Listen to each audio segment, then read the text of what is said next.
For the millions of people living in Toronto, and those who come to visit from far and wide, they may see or be familiar with the Gardiner Expressway, but what they might not be familiar with is what goes on underneath it in a land called Tent City, littered with tents, garbage, and homeless people all around asking for change.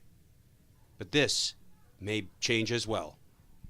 The city said that the orders have been issued to 8 different areas under the Gardiner Expressway, giving the people living there 2 weeks to leave.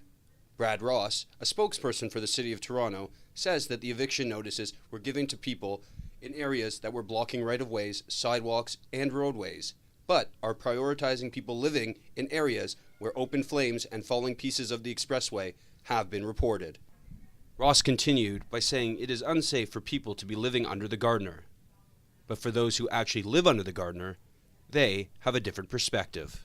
Homeless people we spoke to mainly believed that living in a shelter or a center may be the worst option for them. They feel the shelters get too crowded in the wintertime, and certain people don't get along. Fights and stealing and paranoia are all many things that they have encountered.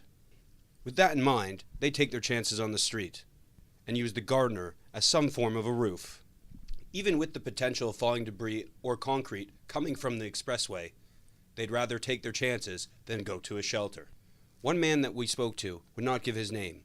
He had been living in and out of shelters and on the street for some time. I got frostbite from it. It froze my hands and my feet, so I do find the shelters better. More food and everything, so I don't have to go around all the time and kind of scavenge for what I want. I can handle myself, I think, so I don't have any trouble with nobody. I just keep to myself and a couple of friends, and that's it. So. He is content with shelter living, and he knows the risks, both physical and mental, it may have on him.